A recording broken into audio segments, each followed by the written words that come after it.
Hi, I'm Jess Finster, Community Director at Bethesda, and I'm here today at Bethesda Game Studios to talk to you all about the next update coming to Starfield.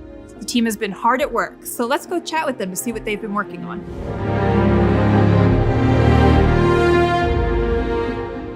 So with Update 4 on the horizon, what are some of the new features that players have to look forward to?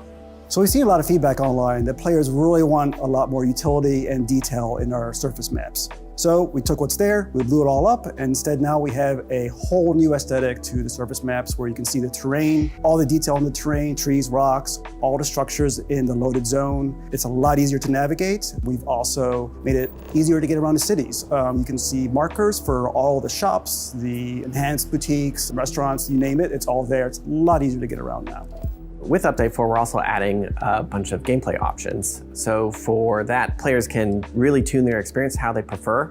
We're adjusting things like capacity of vendor credits, the actual carry weight. Additionally, affects to difficulty. So some of those, depending on how you play, you can actually tune to be like space combat more difficult or gun combat less difficult. It's really up to you. And depending on how you balance them, it'll change how you get XP.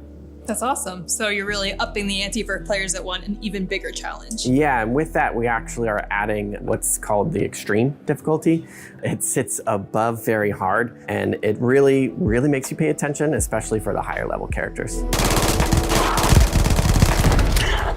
How about ship customization? I know players are really capitalizing on all of the ship content in the game, and we've seen some really crazy stuff out there that I'm sure you guys have seen as well. But are you adding anything more to the ship customization? Yeah, so people love to customize their ships. Like some of the builds out there are just mind-blowing. Some beautiful, beautiful stuff. So now we're turning our attention to the inside of the ships. So we're adding a decorate mode where you can go and fully furnish and customize the interior layout of the ships, place the furniture, decorations, basically everything you can do in outpost mode, we can now do that in the ship and it's saved, and you can do that to your entire fleet. In addition to decorate mode, we're also offering a whole new set of empty habs. So basically, instead of pre-cluttered habs in the ship builder, we'll have a new set where there's no furniture, there's no decoration, nothing.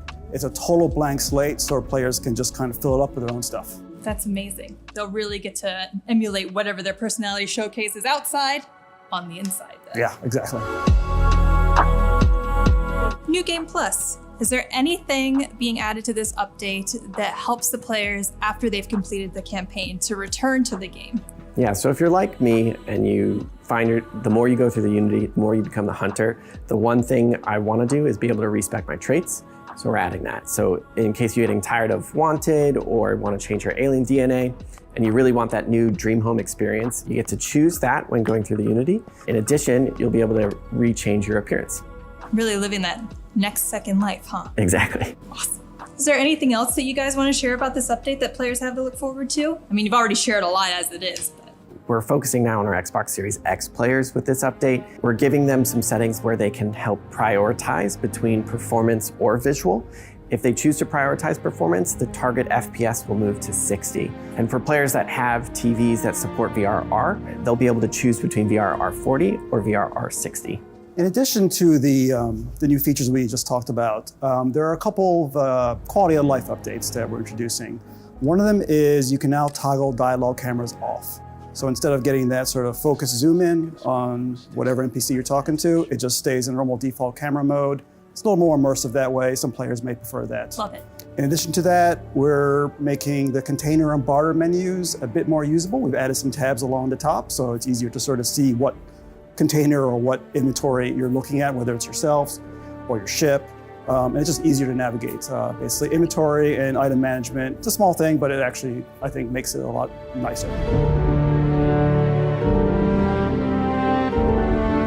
So Tim, we just talked to Joe and Istvan a little bit about Update 4 and what's coming, but is there anything else that you want to talk about that's down the horizon? So the team is working on our first land vehicle, so you can drive around on planets. Obviously, we're working on more quests and the massive Shattered Space expansion. That's all very exciting. What about creations? Anything you can share there? I think we mentioned it earlier this year, but we've sent out our beta toolkit to verified creators, so hopefully more information on that soon. That's awesome. Thank you so much for your time, Tim. Hey, no problem, Jess. That's all we have time for today. Thank you so much for joining us and for your continued feedback. Just a reminder, the update is available on Steam Beta today and will be available on all platforms later this month. So we'll see you in the stars.